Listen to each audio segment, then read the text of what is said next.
So I will give you a brief glimpse of the Gingerbread software coming for Xperia X10.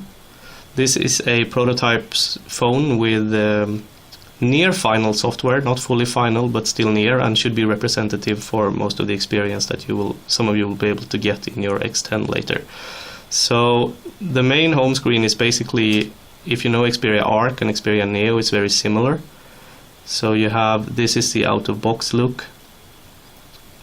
These widgets are there by default. You have the upgraded timescape widget that you now can scroll like this.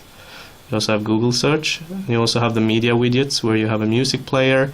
You can scroll your photos, and you have shortcuts to photos, music and videos, of course. Also from the Facebook Inside Xperia integration, you have a widget included called Media Discovery, that if you put it on your desktop, it will show you what your Facebook friends like when it or post on Facebook when it comes to media, such as YouTube clips and Spotify songs.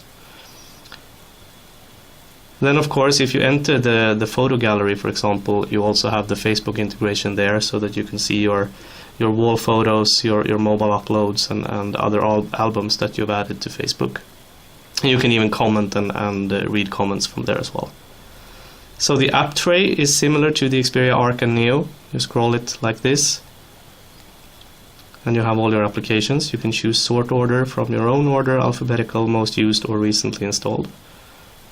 And then you start your applications from there. And of course, as said before, these icons down here, just as on Xperia Arc and Xperia Neo, they are highly customizable. So if I want something else here, or a folder, as in this case, I could just add stuff as I want to.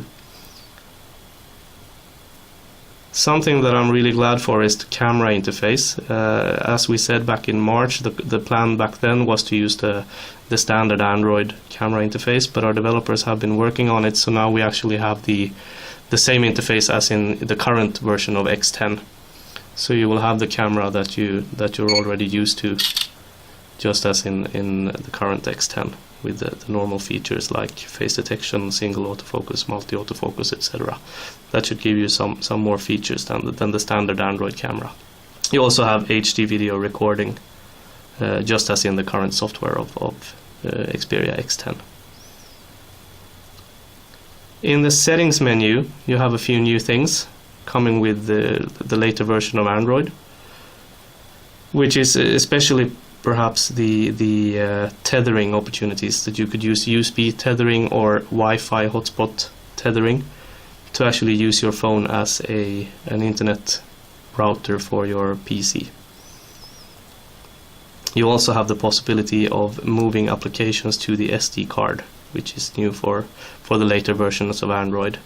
So when you have all your applications, you can actually choose to install some of them on your SD card instead of in your phone memory, to free up more memory in your phone. Not all applications allow this though, and here are some that I've just downloaded, an update to Maps and Market, but also I've downloaded Adobe Flash, which I know that some of you have been asking for because the current version of Xperia X10 does not support it. So it's installed and works well. That's basically it. It's very similar to Xperia Arc and Neo, as I said, and most of the things from those are in there. And this will be available to some of you within quite short.